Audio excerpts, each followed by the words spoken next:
Hello everybody and welcome back to CA Coasters. Recently we've learned some exciting news coming out of Six Flags Fiesta Texas.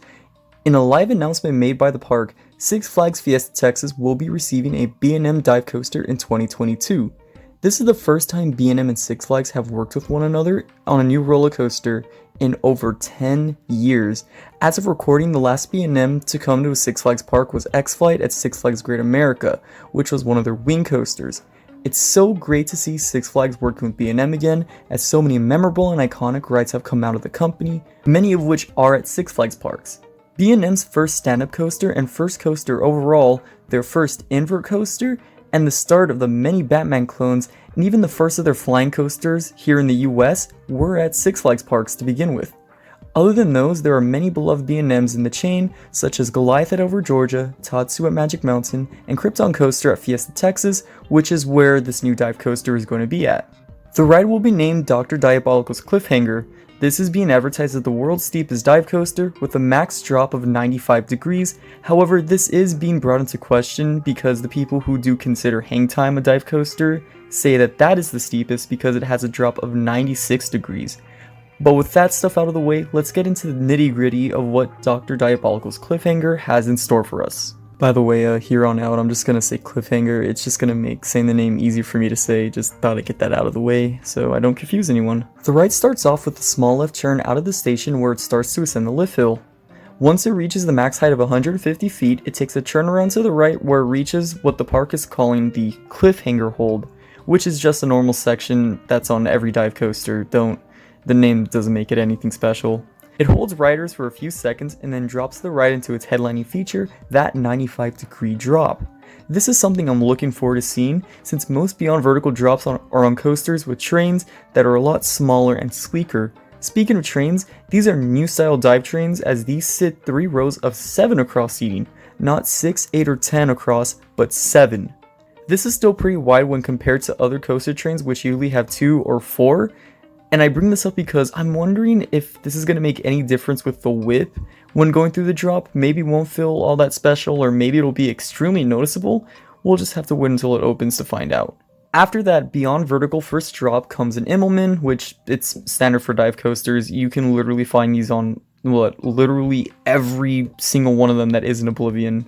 Or at least that's what I can think of. After the Immelman, you go into a 270-degree roll, a turnaround, and then it hits the mid-course brake run. The presence of a mid-course means that the park is expecting a high attendance for the park when this ride opens, and I don't doubt it, seeing Fiesta Texas has become one of the main Six Flags parks in the chain, and Six Flags as a company loves this park, as I've heard how beautiful it is and how well it's kept up, and even the ride's getting special attention as seen with the repaint of Poltergeist that's been going on recently.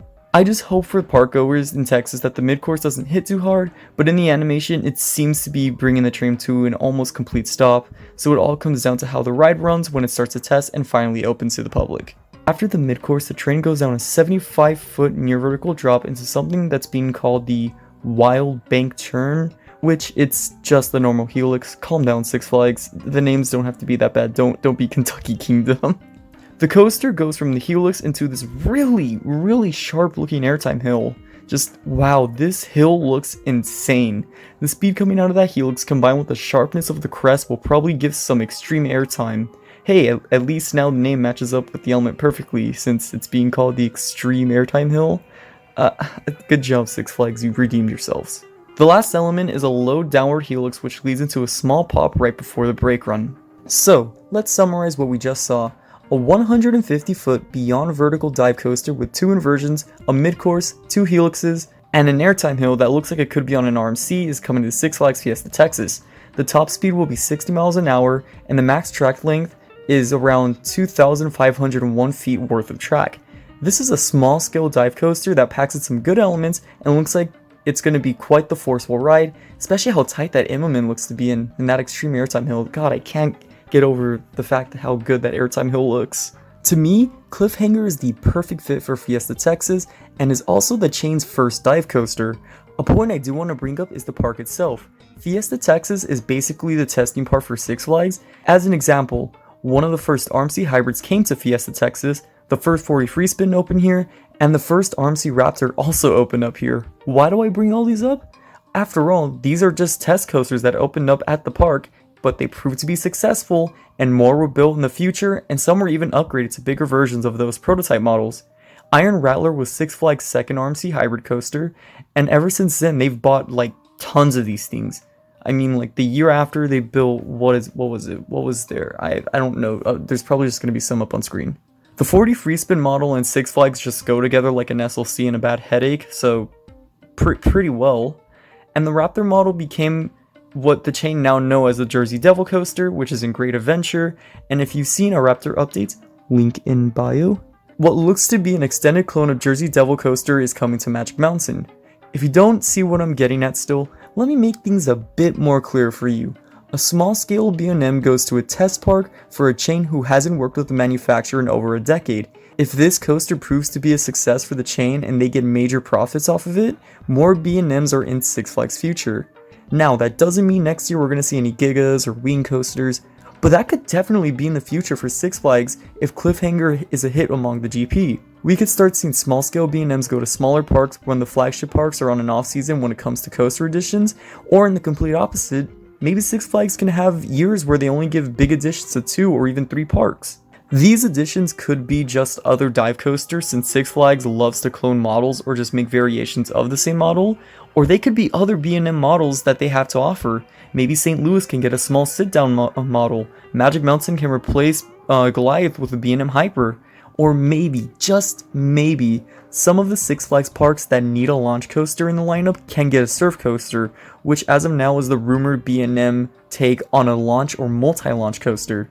Cliffhanger, being Fiesta Texas's major coaster to open up in 2022, has opened up such a wide variety of futures for the Six Flags chain. Maybe this could be just a one-off coaster, maybe it won't be worth investing for the future in Six Flags' eyes, or maybe this could play out to where a new B&M renaissance happened within the chain.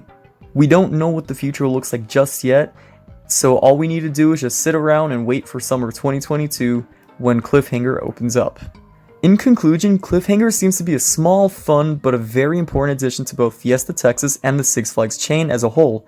It is exciting to see B&M work with Six Flags again, and I sure do hope things work out smoothly for the two during construction, opening, and overall operation of Cliffhanger.